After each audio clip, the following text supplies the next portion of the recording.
Welcome to Silverlight Education. All right, let's jump right in. Today, we're going to talk about something pretty incredible, your body's endocrine system. And I want you to think about it like this. It's the body's very own wireless network. And just so you know where all this amazing info is coming from, everything we're covering is straight from the BZYCT 133 course, specifically Unit 9 of Block 2. So let me ask you something. When you think about how your body sends signals and messages, what's the first thing that pops into your head? For most of us, it's the nervous system, right? That super fast, zappy network of nerves. But what if I told you there's another one? A whole other great communication network? Well, here's the main difference. Your nervous system is like a wired network. It uses electrical impulses along nerves to send rapid, targeted messages. It's like plugging a cable directly into your computer. But the endocrine system, now that's wireless. It broadcasts chemical signals, hormones, through the bloodstream. The effect is slower, but it's much more widespread. One's a high-speed cable, the other is like a powerful Wi-Fi signal blanketing the whole house. So, if it's a wireless network, where's the command center? Where do all these signals originate? Well, for that, we have to start at the top, right inside the brain, with the hypothalamus, the pituitary, and the pineal glands. The hypothalamus is the ultimate bridge. It's what connects the fast wired nervous system to our new wireless endocrine system. Think of it as the CEO. And who does the CEO give orders to? Its top manager, the pituitary gland. And get this, the pituitary actually forms from two totally different spots during development, one part from the brain and the other from the roof of your mouth. How wild is that? These two parts eventually become its two main lobes. And man, talk about a busy manager.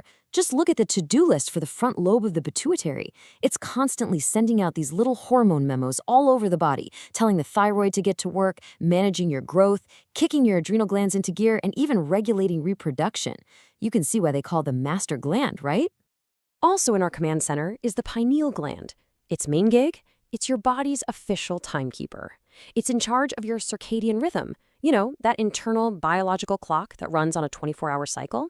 It pumps out the hormone melatonin, which helps tell your body when it's time to sleep and when it's time to wake up. Okay, moving down from the brain, let's talk about the glands that manage your body's energy budget. Think of them as the resource management department, the thyroid, parathyroid, and the pancreas.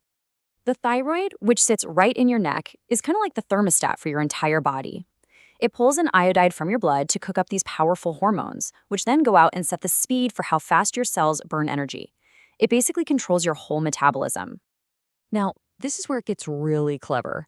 Tucked right behind the thyroid are these tiny parathyroid glands, and together, they perform this amazing balancing act with calcium.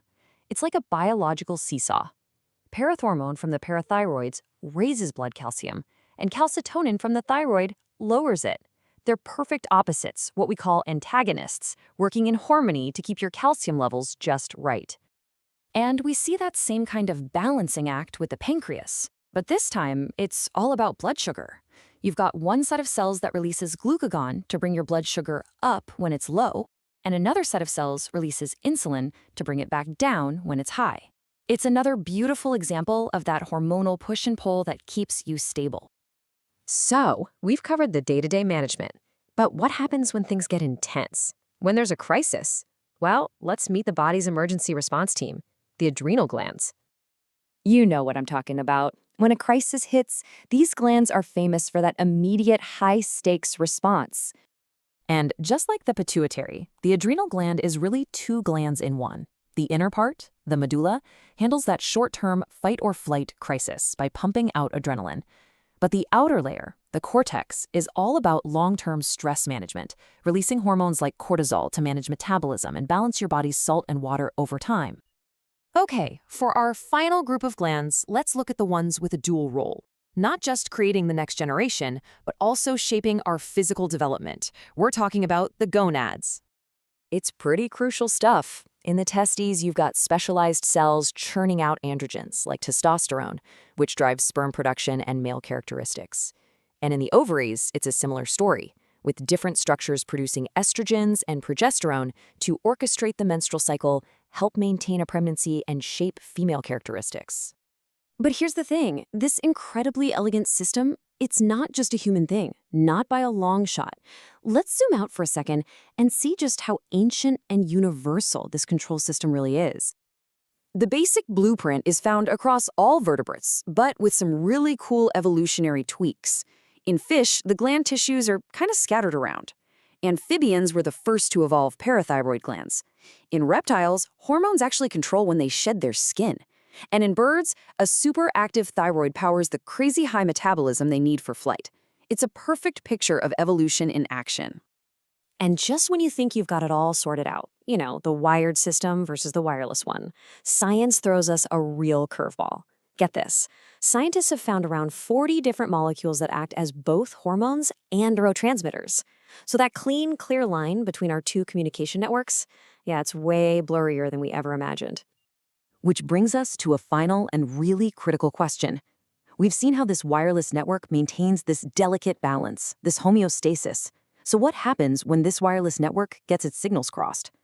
The precision of this system is what keeps us healthy, and understanding it is the key to understanding, well, almost everything about how our bodies work. And that wraps up our tour of this incredible system. We will meet you in the next lecture.